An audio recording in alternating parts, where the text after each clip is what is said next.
이번 주 주일 말씀은 에베소 6장 1절 말씀입니다. 죄송합니다. 요한복음 13장 14절 말씀입니다. 요한복음 13장 14절 10번 정도 줄이고 이렇게 예배로 나가겠습니다. 시작. 내가 주와 동은 선생이 되어 너희 발을 씻었으니 너희도 서로 발을 씻어주는 것이옵니다. 내가 주와 동은 선생이 되어 너희 발을 씻었으니 너희도 서로 발을 씻어주는 것이옵니다. 주와 동은 선생이 되어 너희 발을 씻었으니 너희도 서로 발을 씻어주는 것이옵니다. 선생이 너희 발을 씻었으니 너희도 서로 발을 씻어주는 것이옵니다. 내가 주와 동은 선생이 되어 너희 발을 씻었으니 너희도 서로 발을 씻어주는 것이옵니다. 내가 주와 동은 선생이 되어 너희 발을 씻었으니 너희도 서로 발을 씻어주는 것이옵니다. 내가 주와 동은 선생이 되어 너희 발을 씻었으니 너희도 서로 발을 씻어주는 것이옵니다. 내가 주와 동은 선생이 되어 너희 발을 씻었으니 너희도 서로 발을 씻어주는 것이옵니다. 주와 동은 선생이 되어 너희 발을 씻었으니 너희도 서로 발을 씻어주는 것이옵니다. 내가 주와 동은 선생이 되어 너희 발을 씻었으니 너희도 서로 발을 씻어주는 것이옵니다. 다 같이 한번 읽겠습니다. 시작. 내가 주와 동은 선생이 되어 너희 발을 씻었으니 너희도 서로 발을 씻어주는 것이 옳으니라. 아멘. 찬송가 486장 다시 부르겠습니다.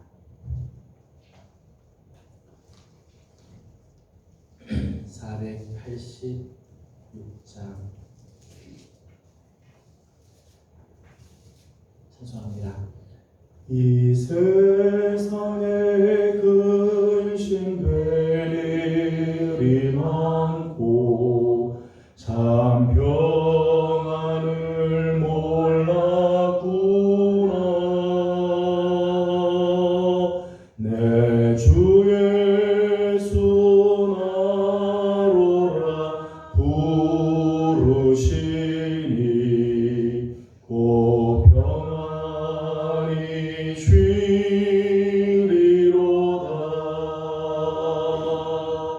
주 예수의 구원의 은혜로다. 참 기쁘고 즐겁구나. 그 은혜를 영원히 누리겠네. 곧 평안이 쉬리로다.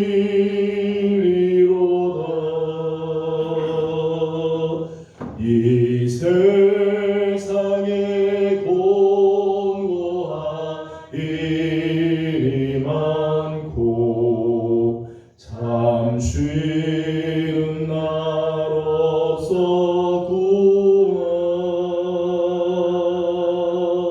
내 주 예수 날 사랑하시오니 곧 평안이 쉬리로다.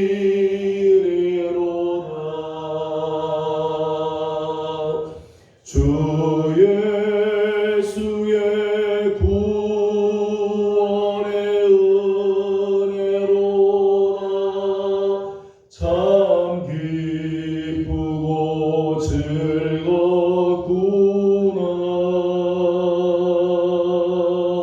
그 은혜를 영원히 누리겠네. 곧 평안이 쉬리로다.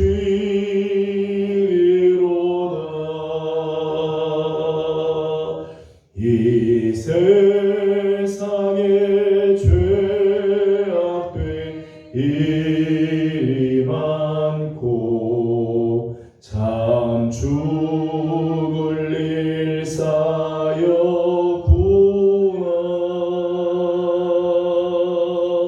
내 주 예수 날 건져 주시오니 곧 평안이 쉬리로다.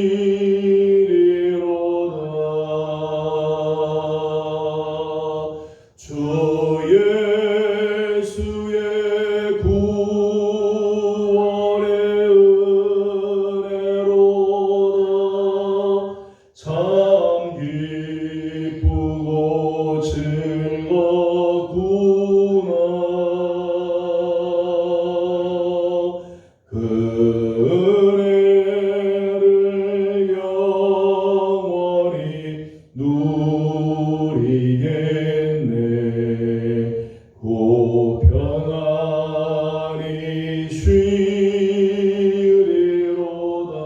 주 예수의 구원에 주 예수의 구원의 은혜로다. 참 기쁘고 즐겁구나.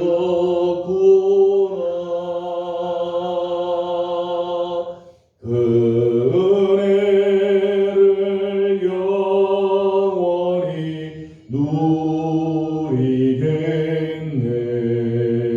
곧 평안히 쉬리로다.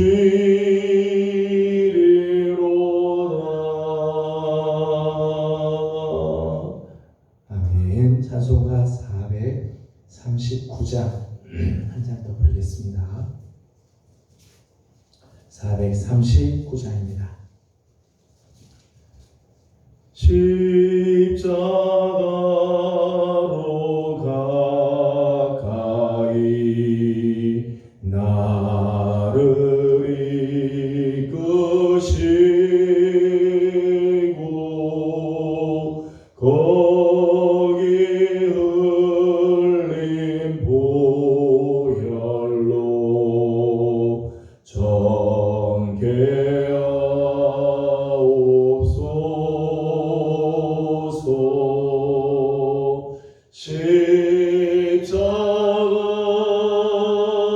십자가 무한 영광일세.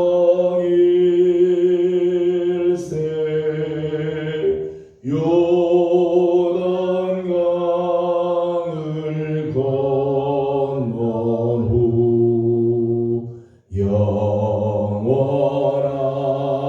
시건네. 십자가에 가까이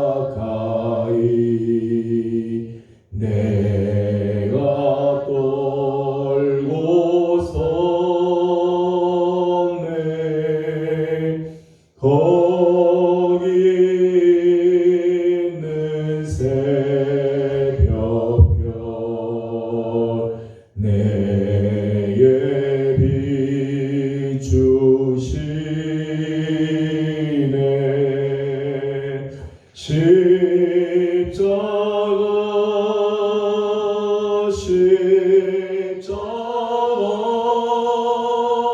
무한 영광일세.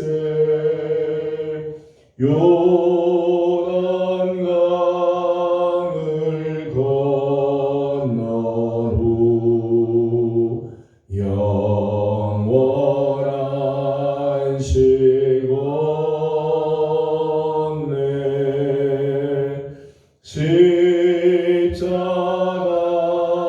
십자가로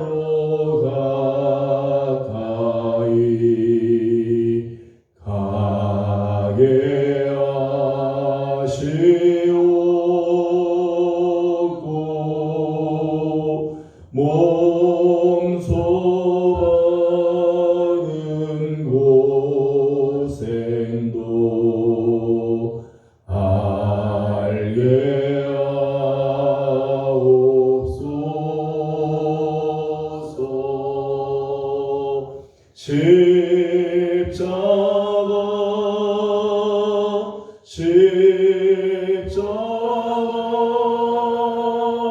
무한 영광일세.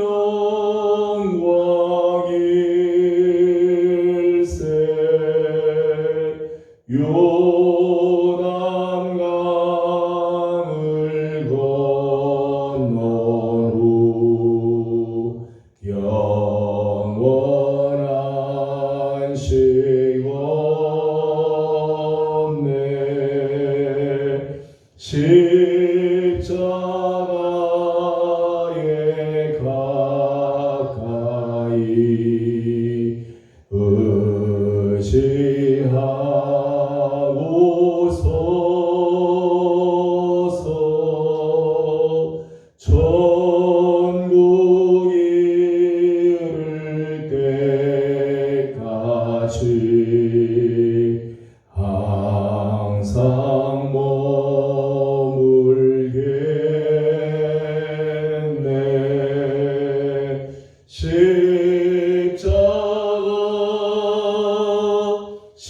십자가 무한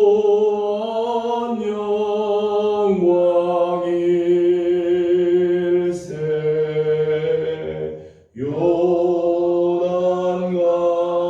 요단강을 건너 후 영원한 시건네.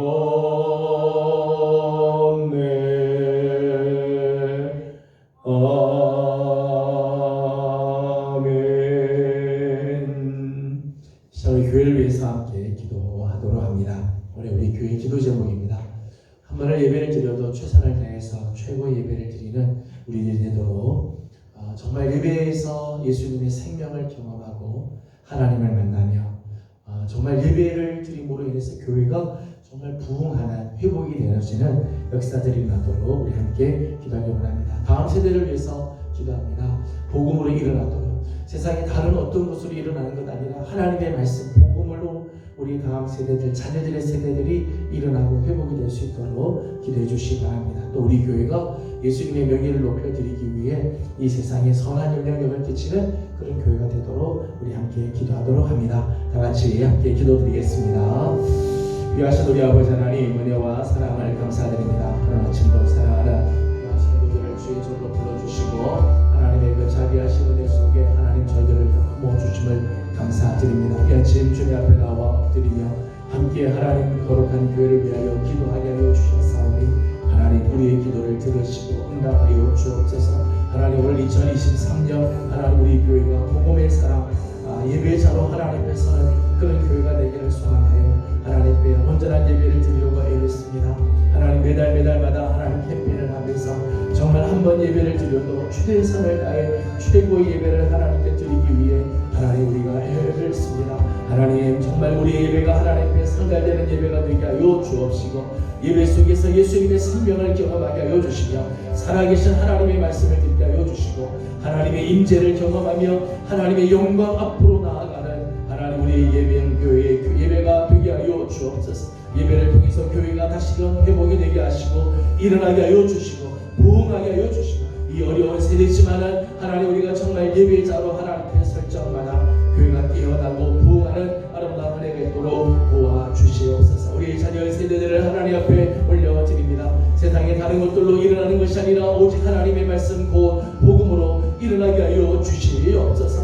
아버지 하나님 살인사랑 자녀들을 하나님께서 기억하여 주시고 저들이 하나님의 말씀에 귀를 기울이며 하나님의 말씀을 붙잡고 일어나게 하여 주옵시고 하나님의 말씀을 하나님 쫓아 나아감으로 저들의 생애가 하나님의 거룩한 은혜가 넘치며 하나님의 복을 받은 축복의 세대들이 되게 하여 주시옵소서. 하나님 우리의 교회가 예수님의 명예를 높여 올려드리기를 원합니다. 하나님 모든 사역들마다 세상에 선한 영향력을 끼치게 하여 주시고 우리 교회를 통해서 복음의 역사들이 일어나며 죽어가는 생명들이 살아나게 하여 주시고 병자들이 치유가 되게 하여 주옵시며 하나님께서 원하시는 거룩한 뜻을 이루어드리는 우리의 교회가 되게 하여 주옵소서. 마지막으로 한 번 더 기도하겠습니다. 드려진 오늘 우리 예배가 하나님께 온전하게 드려지도록 성령으로 기름 부어주시고 말씀이 깨달은 은혜가 있도록 우리 함께 기도하도록 합니다. 다 같이 기도드리겠습니다. 귀하신 아버지 하나님 감사합니다. 하나님 시간 오늘 주님 앞에 드려진 우리 예배를 하나님께 올려드립니다. 하나님 부지런히 하나님 가정의 일들을 정리하고 하나님 앞에 나와왔습니다. 주님 앞에 엎드려 예배하오니 우리의 예배를 하나님 흠양하여 받아 주옵시고 오늘 우리에게 적절한 말씀을 가르쳐 주시옵소서. 말씀을 들을 때 깨닫게 하여 주시고 하나님의 거룩한 뜻이 이루어지게 하여 주옵시며 우리 하나님께서 원하시는 바 하나님의 거룩한 뜻을 이루어드리는 축복의 시간이 되게 하여 주옵소서. 피곤치 않게 하여 주시고 말씀에 집중하게 하여 주옵시며 하나님께서 주시는 거룩한 은혜가 우리 가운데 넘치게 하여 주시옵소서. 거룩하신 우리 아버지 하나님 은혜와 사랑을 감사드립니다. 오늘 수요일 아침 정한 시간에 하나님 앞에 나와서 예배할 수 있도록 은혜를 주시니 감사합니다. 하나님 오늘 주 앞에 드려지는 우리의 예배가 영과 진리로 드려지는 예배가 되게 하여 주시며 하나님의 말씀 앞에 겸손히 엎드리는 우리들이 되게 하여 주시옵소서. 우리의 심령들이 살아나기를 원합니다. 회복의 역사들이 일어나기를 원합니다. 하나님께서 은혜를 베풀어 주옵시고 말씀을 들을 때 깨닫는 은총도 허락하여 주시옵소서. 아버지 2023년 우리 예명교회를 하나님께 올려드립니다. 하나님 한 번을 예배를 드려도 정말 최선을 다해 최고의 예배로 하나님께 드리므로 예수님의 생명을 맛보며 살아계신 하나님의 말씀으로 인하여 기적과 같은 역사들이 일어나는 우리 교회가 되게 하여 주시옵소서. 부흥하게 하여 주시고 회복되게 하여 주시고 다시금 살아나는 은혜가 넘치게 하여 주시옵소서. 다음 세대들을 주님께 올려드립니다. 세상의 다른 것들로가 아니라 하나님의 말씀 곧 복음으로 일어나게 하여 주시옵소서. 말씀에 사로잡히게 하여 주시고 우리의 자녀들의 마음속에 하나님의 말씀이 심어지게 하여 주시옵소서. 우리 교회가 정말 예수님의 명예를 높여 올려드리는 교회로 하나님 정말 선한 영향력을 끼치는 그런 교회로 세상 앞에 설 수 있도록 하나님 우리 교회를 축복하여 주시옵소서. 하나님 우리 예배 가운데 하나님 함께 하시고 성령으로 기름 부어 주시기를 간절히 바라옵고 예수님의 이름으로 기도드리옵나이다. 아멘. 오늘 우리 주신 하나님의 말씀은 고린도전서 11장 말씀입니다. 고린도전서 11장 1절에서 34절까지 함께 교독하겠습니다. 고린도전서 11장 1절에서 34절까지 함께 교독하겠습니다. 내가 그리스도를 본받는 자가 된 것 같이 너희는 나를 본받는 자가 되라.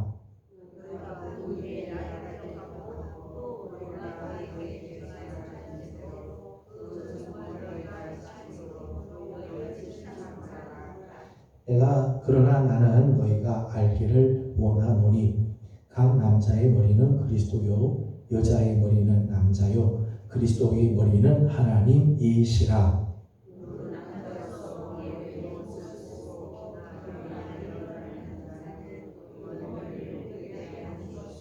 물은 여자로서 머리에 쓴 것을 벗고 기도나 예언을 하는 자는 그 머리를 욕되게 하는 것이니 이는 머리를 민 것과 다름이 없음이라.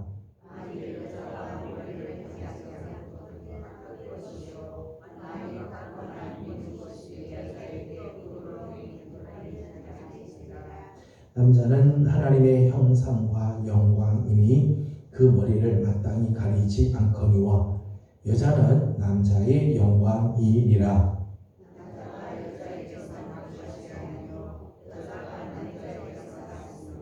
또 남자가 여자를 위하여 지음을 받지 아니하고 여자가 남자를 위하여 지음을 받은 것이니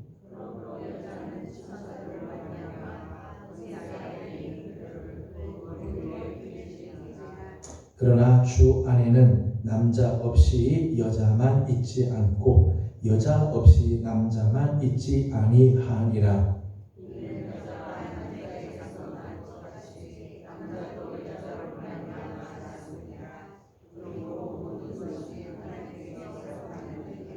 너희는 스스로 판단하라. 여자가 머리를 가리지 않고 하나님께 기도하는 것이 마땅하냐?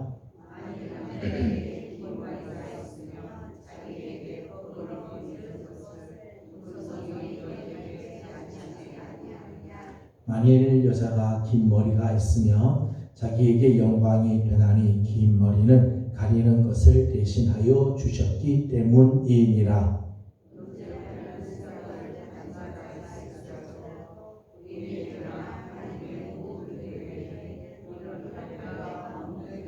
내가 명하는 이 일에 너희를 칭찬하지 아니하나니 이는 너희의 모임이 유익이 못되고 도리어 해로움이라.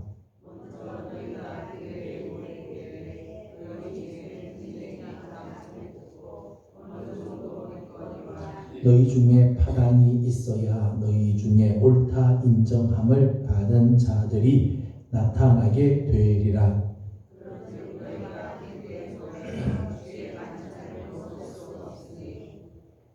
이는 먹을 때에 각각 자기의 만찬을 먼저 갖다 먹으므로 어떤 사람은 시장하고 어떤 사람은 취함이라.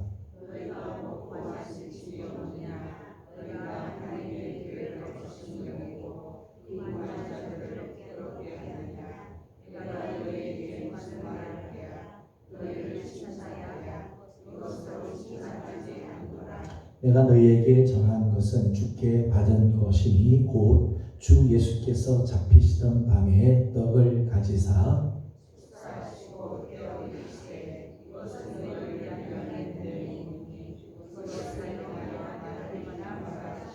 식후에 또한 그와 같이 잔을 가지시고 이르시되 이 잔은 내 피로 세운 새 언약이니 이것을 행하여 마실 때마다 나를 기념하라 하셨으니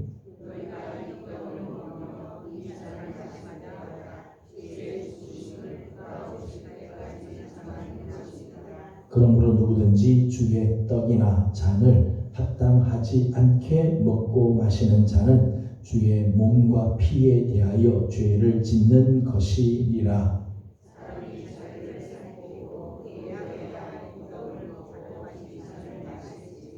주의 몸을 분별하지 못하고 먹고 마시는 자는 자기의 죄를 먹고 마시는 것이니라.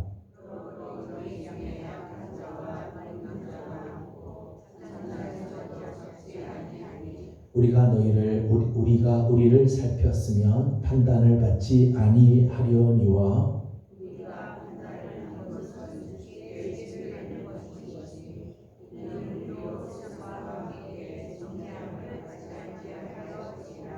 그런즉 내 형제들아 먹으러 모일 때에 서로 기다리라.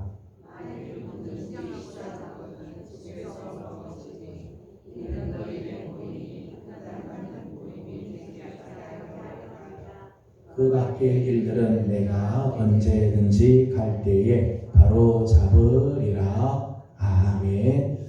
오늘도 또 주의 은혜를 사모하며 함께 예배하는 우리 모든 성도들 가운데 하나님의 사랑과 자비하심과 은혜가 함께 하기를 소망합니다. 오늘 이전의 말씀 중에는 전통이라고 하는 말이 나옵니다. 전통. 내가 너에게 전하여 준 대로 그 전통을 너희가 지킴으로 너희가 칭찬을 받았다. 내가 너희들에 전해준 그 전통을 너희가 잘 지켜서 너희들이 칭찬을 받는다. 그렇게 표현했습니다. 전통이라고 하는 것은 전하여 준 대로 지키고 그것을 다음 세대 혹은 다른 사람에게 전하여 줌을 통해서 세워지는 역사, 그걸 이제 전통이라고 하죠. 내가 물려받은 것을 내가 지키고 행할 뿐만 아니라 그것을 다음 세대에 물려줘서 저들도 그것을 지켜 행함으로 계속해서 그것이 이어져가는 역사를 전통이라고 이야기를 합니다. 우리가 가지고 있는 이 복음도 성경도 그렇습니다. 이 복음도 처음에는 전승을 통해서 전달이 됐었어요. 처음부터 성경이 글로 딱 되어 있는 게 아니라 구전을 통해서 전해지게 됐죠. 그래서 부모님의 세대에서 내 세대에 하나님의 말씀이 구전으로 전해진 것, 구전을 듣고 그 구전된 것을 또 다음 세대에 전해주고 그러다가 어느 시점에 이르러서 구전되어 내려오던 그 복음, 구전되어 내려오던 그 성경이 글로 적어지게 되면서 성경으로 정착이 되게 되는 거죠. 성경도 사실 이런 전승이 내려오고 전통이 내려오는 과정 속에서 이것이 모아져서 어느 일정한 시점이 됐을 때 하나님께서 그것을 성문화시켜서 성경이 되게 해 주신 거죠. 그러니까 기독교에서 전통, 전승이라는 것은 참 중요한 역할을 하는 것이 사실이에요. 전통과 전승을 통해서 교회 안에 질서가 잡혀지게 되고 하나님의 복음이 확정이 되고 정착이 되는 그런 일들이 일어나게 되는 거죠. 그래서 교회의 역사가 오래된 교회를 보게 되면 그 나름대로의 전통을 가지고 있죠. 전통이 딱딱한 전통의 경우도 있지만 그 전통의 울타리 안에서 교회가 질서를 지키고 그리고 하나님의 뜻을 이루어가는 그 일들을 하는 것들을 보게 되어집니다. 이제 오늘 우리가 본문에서 보게 되면 크게 두 개의 이제 전승을 이제 이야기를 해주죠. 하나는 이제 머리에 대한 전승이고 하나는 성만찬에 대한 전승입니다. 그 중에서 오늘은 머리에 대한 부분들을 잠깐 나누도록 그렇게 하겠습니다. 문제는 성경에서 말하는 대로 지금 오늘 우리가 함께 읽은 본문 말씀, 특별히 2절에서부터 16절까지의 말씀을 보게 되면 남자와 여자에 대한 부분들, 거기에 대한 전승을 지금 쭉 소개를 해주고 있는데 이 성경에서 말하고 있는 이 전승대로 지금 우리가 따라가야 되는가? 아니면 우리 시대에 우리 시대에 맞는 대로 이 의미를 다시 오늘 우리식으로 다시 바꾸고 환원을 해야 하는가, 이런 어려운 문제가 사실 있습니다. 여러분, 오늘 우리가 함께 교독하면서 읽었습니다만은 이 말씀을 보게 되면 여자가 기도를 하거나 예언을 할 때는 머리에 수건을 덮었어야 된다, 그렇게 했어요. 가톨릭에서는 그렇게 하죠. 가톨릭에서는 여인들이 예배 미사에 참석을 하거나 기도할 때 하얀 수건을 이렇게 쓰지만 우리 개신교에서는 머리에 수건을 쓰고 기도하지 않죠. 그렇죠? 어떤 면에서 보게 되면 성경은 분명히 여자들에게 수건을 쓰고 그렇게 기도하거나 예언하도록 하라고 했는데, 오늘 우리 교회에서는 그렇게 하지 않는 그런 모습들이 있죠. 이런 부분들을 어떻게 우리 받아들여야 하는, 참 쉬운 부분은 사실은 아닙니다. 더더욱 3절에 이제 말씀을 보게 되면 머리에 대한 전선을 이렇게 소개를 하고 있습니다. 3절을 같이 읽어보도록 하겠습니다. 시작. 그러나 나는 너희가 알기를 원하노니 각 남자의 머리는 그리스도요 여자의 머리는 남자요 그리스도의 머리는 하나님이시라. 아멘. 남자의 머리는 그리스도고 그리스도의 머리는 하나님이시다. 우리 그거는 우리가 이해를 할 수 있죠. 받아들일 수 있어요. 남자의 머리가 그리스도가, 그리스도의 머리는 하나님이시다. 그건 우리가 받아들일 수 있는데, 여자의 머리는 남자다, 여자의 머리는 남자다 라고 할 때 오늘날 이 여성주의자들이 과연 이 말씀을 어떻게 받아들일 건가? 그러니까 페미니스트 같은 경우는 이 말씀에 대해서 굉장히 거부감을 느끼게 되겠죠. 왜 남자와 여자가 동등한데 왜 여자의 머리가 남자냐? 여자의 위에 남자가 있고 남자 위에 그리스도가 있고 그리스도 위에 하나님이 있고, 이렇게 된 것에 대해서 굉장히 불편한 그런 생각을 갖고 있는 분들이 있을 수 있겠죠. 지금 오늘 말씀을 보면서 16절 말씀을 보니까 이렇게 되어 있어요. 16절 같이 보도록 하겠습니다. 시작. 논쟁하려는 생각을 가진 자가 있을지라도 우리에게나 하나님의 모든 교회에는 이런 관례가 없느니라. 아멘. 16절 말씀 보면서 깜짝 놀랐어요. 그 당시 때도 이런 문제 때문에 논쟁을 하는, 그 당시 때도 바울이 이렇게 이야기를 할 때 여기에 대해서 이렇고 저렇고 논쟁하는 사람들이 많은데, 논쟁하려는 생각을 가진 자가 있을지라도 우리에게나 하나님의 모든 교회는 이런 관리가 없다. 하나님의 교회에서는 이것이 하나님이 세우신 질서다, 하나님께서 우리에게 전해주신 하나님의 뜻이다 라고 하는 거죠. 여러분, 성경의 생각과 오늘날 이 시대의 사조가 다른 부분들이 있을 수 있어요. 다른 부분. 성경이 중요하게 여기는 것과 세상이 중요한 것이 충돌이 되는 경우들이 있을 수 있어요. 그러나 가장 안전한 것은 하나님의 말씀이 우선인 거죠. 세상의 사조, 세상의 어떤 여론, 세상이 지금 이야기하는 시대의 정신, 그것보다 더 우선된 것은 하나님의 말씀이죠. 하나님의 말씀 앞에 우리는 겸손하게 머리를 숙여야 할 것입니다. 이제 오늘 이 머리에 대한 부분들을 함께 이제 잠깐 공부를 하면서 과연 이 머리에 해당되는 부분들이 뭘 의미할까? 오늘 여자의 머리가 남자고 남자의 머리가 그리스도라고 이렇게 이야기를 하는데, 이런 부분들은 어떤 것들을 의미하는가에 대해서 생각을 하려고 합니다. 머리와 몸의 관계는요, 권위와 순종의 관계죠. 머리와 우리 몸의 관계는요, 권위와 순종의 관계입니다. 몸은 언제나 머리에 대해서 철저하게 순종해야 하는 관계죠. 머리가 시키는 대로 몸은 가야 돼요. 몸이 피곤하다고 해서 머리가 시키는 대로 가지 않으면 안 되는 거죠. 머리 따로 몸 따로가 절대 될 수 못해요. 머리는 몸의 주가 되어지게 되고, 몸은 언제나 머리에게 철저하게 순종해야 할 책임이 있고 순종해야 할 의무가 있다는 거예요. 성경은 오늘 말씀을 보면은 여자의 머리가 남자다 그렇게 이야기를 했습니다. 여자의 머리가 남자다. 여자의 머리가 남자라고 하는 것은 사실은 하나님의 창조 질서를 이야기하는 거예요. 여자 위에 남자가 군림해야 한다, 여자는 남자 아래에 있고 찍소리 못해야 된다, 이런 의미가 아니라 하나님이 창조하시는 창조의 질서를 이야기를 하는 거죠. 그래서 8절과 9절 말씀을 보게 되면 이렇게 이야기를 했어요. 8절과 9절을 같이 읽어보도록 합니다. 시작. 남자가 여자에게서 난 것이 아니요 여자가 남자에게서 났으며 또 남자가 여자를 위하여 지음을 받지 아니하고 여자가 남자를 위하여 지음을 받은 것이니. 아멘. 창세기 2장에 보면 하나님이 인간을 창조하시는 창조의 장면이 나오잖아요. 창조의 장면이 나올 때 아담을 하나님께서 먼저 만드시고 아담을 깊이 잠재우고 나서 아담의 갈빗대를 가지고 하와를 만들잖아요. 여자를 만들어요.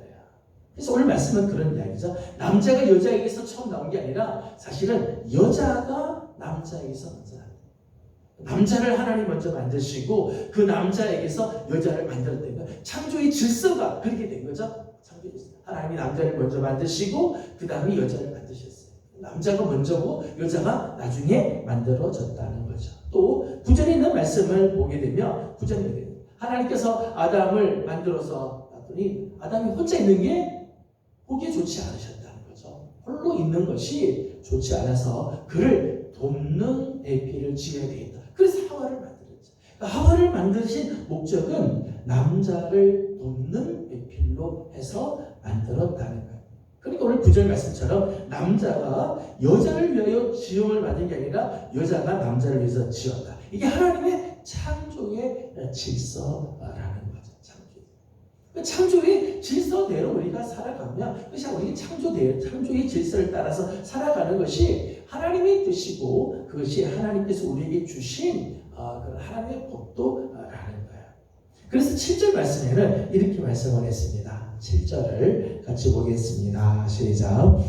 남자는 하나님의 형상과 영광이니 그 머리를 마땅히 가리지 않거니와 여자는 남자의 영광이니라. 아멘. 남자를 가리켜서 남자는 하나님의 형상, 하나님의 영광이다. 하나님께서 아담을 지으실 때 하나님의 형상으로 지었다는 거죠. 하나님의 형상으로 지었다.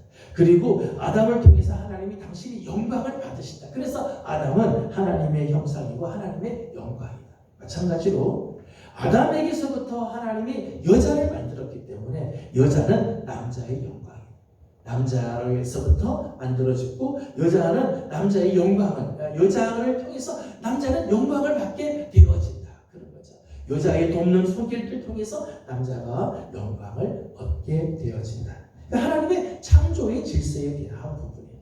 이거는 어떤 사회적인 부분들, 남자가 위냐, 여자가 위냐 하는 그런 부분에서 이야기하는 것이 아니라 하나님께서 천지를 창조할 때 이런 창조의 질서를 가지고 하나님이 세상을 지으셨다는 거예요. 근데 오늘 말씀을 보게 되면 머리를 욕되게 하는 경우가 두 가지가 있다는 거예요. 머리를 욕되게 하는 경우가 두 가지. 4절 말씀을 읽어보도록 하겠습니다. 4절입니다. 시작. 물은 남자로서 머리에 무엇을 쓰고 기도나 예언을 하는 것은 그 머리를 욕되게 하는 것이요. 아멘. 4절에 보면 남자가 기도나 예언할 때 머리에 뭘 덮어 쓰고 있으면 그것이 머리를 욕되게 하는 거다. 남자의 머리는 그리스도죠. 그리스도예요. 남자는 그리스도의 영광을 나타내야 돼요. 자기의 머리이신 그리스도의 영광을 나타내야 되는데 그것을 다른 수건 같은 것으로 머리를 덮고 있으면 무엇으로 덮어 쓰고 있으면 그리스도의 영광이 나타나지 못하게 된다는 거죠. 그렇기 때문에 남자가 머리에 뭘 쓰고 기도나 예언을 하게 되는 것은 머리를 욕되게 하는 것이다. 그리스도가 드러나고 그리스도의 영광이 나타나야 되는데 그것을 가렸다는 거죠. 그래서 머리를 욕되게 하는 거다. 남자는 하나님의 명령, 그리스도의 빛을 나타내는 일을 해야 된다. 그리스도의 영광을 나타내는 일을 해야 된다. 그걸 가리면은 그것이 머리를 욕되게 하는 것이다. 그렇게 설명을 했습니다. 또 하나의 경우는 5절입니다. 5절을 같이 보겠습니다. 시작.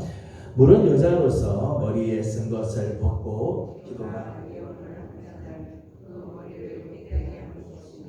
이는 머리를 민 것과 다름이 없음이라. 아멘. 서두에도 말씀드린 것처럼 우리 이걸 정말 문제 그대로 우리가 받아야 되는 것인가에 대해서는 여러 가지 어려운 부분들이 있습니다. 하여튼 본문의 말씀대로 할 것 같으면 여자가 기도나 예언을 하는데 머리에 쓴 것을 벗고 했다. 그러면 자 말씀에 의하면 남자의 머리는 그리스도입니다. 그리스도이기 때문에 그리스도의 영광은 나타나야 돼요. 그러니까 뭘 덮으면 안 돼요. 가리면 안 돼요. 그러나 여자의 머리는 남자죠. 여자는 남자의 영광이에요. 그래서 여자의 머리는 남자인데 머리에 덮어 쓰지 않고 그것을 가리지 않고 이것을 벗으면은 누가 드러나는가 하면 남자가 드러나게 된다. 남자의 영광이 드러나게 된다. 그건 하나님 앞에 올바른 대응이죠. 기도하거나 예언하는 거 하나님 앞에 서게 될 때 우리 모든 하나님 앞에 다 연약한 자들이고 하나님 앞에 부족한 자이기 때문에 사실은 우리를 가려야 되는 거죠. 그러니까 여자가 머리에 무엇을 쓴 것, 머리에 쓰는 것은 사실은 남자의 영광이 드러나지 않게 하기 위해서 사람이 드러나지 않기 위해서 머리에 무엇을 써야 된다는 거죠. 그래서 여자로서 머리에 쓴 것을 벗고 기도하고 예언하는 것은 오히려 하나님 앞에서 가려야 할 인간의 영광을 나타내고 인간을 자랑하게 되는 것처럼 보여지기 때문에 이것이 잘못된 거라는 거예요. 사람이 영광을 받고 마치 자기가 모든 것의 주인인 것처럼 나타내는 것, 그걸 우리는 교만이라고 이야기를 하죠. 그걸 우리는 거만이라고 이야기해요. 하나님이 가장 싫어하는 거죠. 그래서 우리가 이 말씀을 통해서 우리가 기억할 것은 남자든 여자든 교회에서 무슨 일을 하든 우리가 드러내야 할 분은 그리스도. 우리의 머리가 되시는 예수 그리스도를 드러내야지 사람이 드러나면 안 돼요. 사람이 영광을 취하고 사람이 그 영광의 자리에 자기가 있어서는 안 돼요. 사람이 영광 받을 때는 가려져야 되죠. 여자의 머리, 남자들이 다 가려져야 돼요. 오직 남자의 머리이신 그리스도의 머리이신 하나님만이 드러나고 하나님만이 높임을 받아야 한다는 것. 우리는 이 말씀에서 이런 교훈을 받게 되는 거죠. 여자가 기도하거나 예언할 때 머리에 수건을 쓰도록 그렇게 했습니다. 당시에 지금 이 바울 당시에 여자들이 머리에 수건을 쓰는 것은 두 가지 의미가 있었다. 하나는 6절 말씀을 보게 되면 하나는 정절의 상징이었습니다. 6절 말씀을 읽어보겠습니다. 시작. 만일 여자가 머리를 가리지 않거든 깎을 것이요 만일 깎거나 미는 것이 여자에게 부끄러움이 되거든 가릴지니라. 아멘. 여자가 머리를 가리지 않을 것 같으면 머리 그럼 깎거나 머리를 다 밀어버려라. 머리 미는 것이 부끄러울 것 같으면 가려라. 그렇게 이야기를 했습니다. 당시에는요 여자가 머리를 깎거나 미는 것은요 조심하지 못한 모습이에요. 여자가 머리를 빡빡 깎게 하는 것, 머리를 깎아버리거나 밀어버리는 경우는 간음의 죄를 지은 표시된다. 그러니까 머리에 뭘 쓰지 않는 것은 마치 머리를 미는 것과 같다. 다시 말하면 그는 이 간음의 죄를 짓고 정죄를 잃어버린 모습과 같다는 거죠. 그렇기 때문에 머리에 수건을 쓰는 것은 정절을 상징한다는 거예요. 바울 당시에 여인들이 머리에 이렇게 수건을 쓰는 것은 나는 깨끗한 여인입니다. 정결한 모습으로 서 있습니다. 라고 하는 그런 상징적인 의미가 있다는 거예요. 또 하나 여자가 머리를 수건을 쓰는 것은 또 하나는 복종, 순종의 상징이라는 거죠. 남자에게서 여자가 나고 또 남자를 돕기 위해서 여자가 지음을 받았기 때문에 여자는 남자에게 복종을 합니다라고 하는 의미로 수건을 이렇게 덮어 쓰고 있다는 거예요. 수건의 의미는 그 두 가지. 하나는 정결, 정결하다. 또 하나는 복종하고 순종의 의미라는 거예요. 근데 저는 이 말씀이 오늘 우리 그리스도인들에게도 적용된다고 생각이 듭니다. 오늘 우리는 모두가 다 그리스도의 신부된 사람들이죠. 예수 그리스도를 믿는 우리 모두는 다 그리스도의 신부들입니다. 오늘 신부된 우리들은 우리가 실질적으로 뭐 하얀 수건을 가지고 머리에 덮어 쓰고 그렇게 하지는 않지만은 우리는 적어도 예배하는 자세는 머리에 수건을 쓰는 자세를 갖춰야 된다는 거예요. 하나는 정결함, 순결함. 우리가 하나님 앞에 나와 예배할 때 그리스도의 신부로서 우리는 순결을 지켜요. 영적으로도 순결하고 도덕적으로도 정결한 삶, 정절을 지키고 하나님 앞에 서야 된다는 거예요. 또 하나는 복종의 자세를 가져요. 하나님의 말씀 앞에 우리의 신랑 되시는 예수 그리스도 앞에 나는 순종의 자세를 가지고 있는 거예요. 단순히 그냥 머리에 수건을 덮어 쓰는 것으로 끝나는 것이 아니라 사실 예배하는 자의 자세를 갖추어야 하는 거죠. 나는 그리스도의 신부로서 순결과 정절을 지키고 있는가? 나는 그리스도의 말씀 앞에 복종하고 순종의 자세를 가지고 있는가? 돌아보아야 하는 거죠. 또 하나는 머리 대신 그리스도와 하나님의 영광을 나는 혹시 가리고 있지는 않는가? 나는 그리스도의 영광을 드러내고 하나님의 영광을 나타내는 일을 나는 지금 하고 있는가? 혹시 내 삶에서는 하나님의 영광이 가려져 있고 그리스도의 영광이 가려져 있는 삶을 살고 있지 않는가? 돌아봐야 돼요. 오늘 이 말씀이 실질적으로 우리가 수건을 덮었을 거냐 말 것이냐라고 하는 말씀보다는 한 걸음 더 상징적인 의미로는 그리스도의 신부된 우리로서 우리는 그리스도 앞에서 어떤 모습인가, 예배를 드리는 우리의 자세는 어떠한가를 돌아보게 하는 말씀으로 우리는 해석할 수 있을 것입니다. 교회 안에서는 분명한 질서와 권위가 있습니다. 하나님께서 창조의 질서를 줬죠. 남자에게서 여자가 나오게 했으므로 여자의 머리는 남자고 남자의 머리는 그리스도고 그리스도의 머리는 하나님이다. 그렇게 이야기를 했어요. 교회 안에는 분명한 질서와 권위가 있는 것이 사실입니다. 그러나 오늘 바울이 이런 이야기를 하면서 여자의 머리는 남자라고 이야기를 하면서도요, 또 하나의 반대쪽의 한쪽 다른 한편의 이야기를 하고 있어요. 그래서 뭔가 하면 남자와 여자는 그리스도 안에서 모두가 다 평등하다. 11절 말씀을 읽어보도록 하겠습니다. 11절입니다. 시작. 그러나 주 안에는 남자 없이 여자만 있지 않고 여자 없이 남자만 있지 아니하리라. 아멘. 분명히 교회 안에는 질서가 있는 것이 사실이지만 주 안에서 남자와 여자는 모두가 다 평등하다. 오늘 이렇게 이야기를 말씀하시잖아요. 남자 없이 여자만 있는 것도 아니고 여자 없이 남자만 있는 것도 아니다. 모두가 다 주 안에서는 필요한 사람. 남자도 여자도 모두가 다 필요한 사람. 남자와 여자는 일방적인 주종 관계가 아니라 주 안에서 동반자라. 함께 동력하는 하나님 그리스도 안에서 모두가 다 동등한 사람이라. 평등한 관계를 이야기해요. 12절 말씀에는 또 이렇게 이야기를 하십니다. 12절을 같이 보겠습니다. 시작. 이는 여자가 남자에게서 난 것 같이 남자도 여자로 말미암아 났음이라. 그리고 모든 것은 하나님에게서 났느니라. 아멘. 맨 처음 창조를 할 때는 아담 남자에게서 여자가 나왔지만은 그 이후 창조의 질서를 보게 되면 모든 남자는 다 여자에게서부터 나죠. 어머니에게서부터 다 나잖아요. 남자에게서 여자가 난 것처럼 그 다음에 보면 여자에게서 다 남자가 나왔다. 그러기에 하나님 앞에서 남자와 여자는 모두가 다 동등한 평등한 관계이다. 그리고 그 다음 말씀에 이렇게 말씀했어요. 그리고 모든 것은 하나님에게서 났느니라. 남자든 여자든 모두가 다 하나님에게서부터 난 자들이다. 하나님으로부터 다 이 세상에 온 사람들이래. 그러니까 하나님 앞에서 모두가 다 동등한 가치가 있고 다 동등한 그런 귀한 존재라고 하는 거지.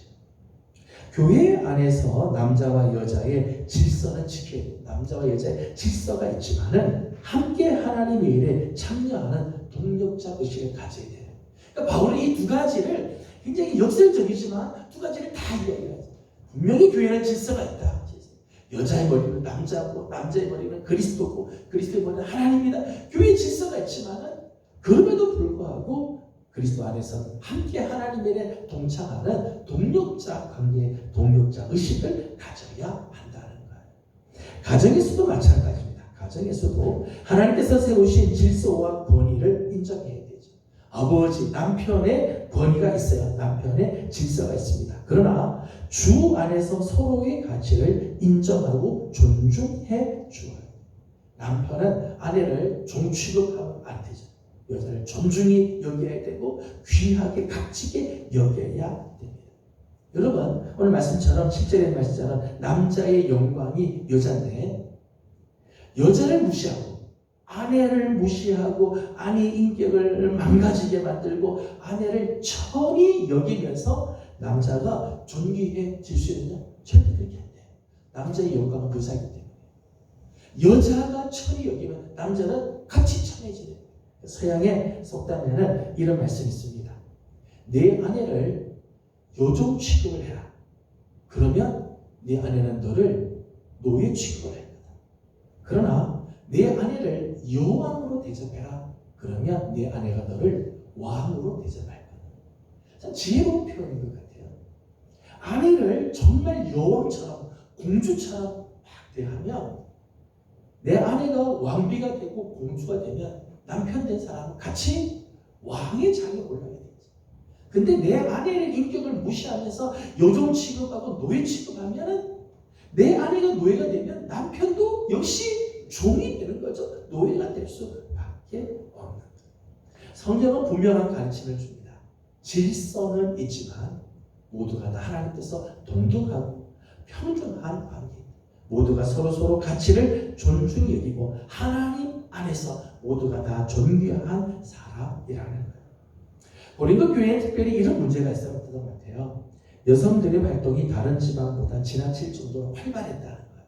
그러니까 여인들이 기도하고 그리고 예언하는 일들을 막 이렇게 했던 것 같습니다. 모든 사람이 주 안에서 다 동등하고 모두가 다 하나님을 알지만은 창조의 질서를 따르고 세우신 권위에 복종하는 삶을 살아요. 고린도 교회가 놓치고 있었던 부분이 바로 그런 거예요. 우리도 다 은사를 받아서 교회를 다 할 수 있다 이러면서 하나님이 세우신 질서가 막 무너지는 경우들이 있었다. 그래서 바울이 이런 부분에 대해서 경고를 하는 거죠. 창조의 질서가 있다. 교회 안에도 하나님께서 세우신 질서가 있고 하나님께서 역사하시는 순서들이 다 있다. 그 질서를 다 지키고 그 질서를 존중히 여기라. 그러면서도 모두가 다 하나님 앞에 거룩한 삶으로 나아가고 동력자의 삶을 살아야 한다는 거예요. 질서와 협력은 상호 보완적이죠. 질서와 협력은 따로따로 것이 아니에요. 질서가 있지만은 서로 협력하고 서로 협력하면서도 질서를 유지하는 것. 귀한 모습입니다. 남자와 여자의 관계는 결코 상하 주종 관계가 아니죠. 교회 안에서 남자와 여자는 주종 관계가 절대 아닙니다. 협력과 동력의 관계.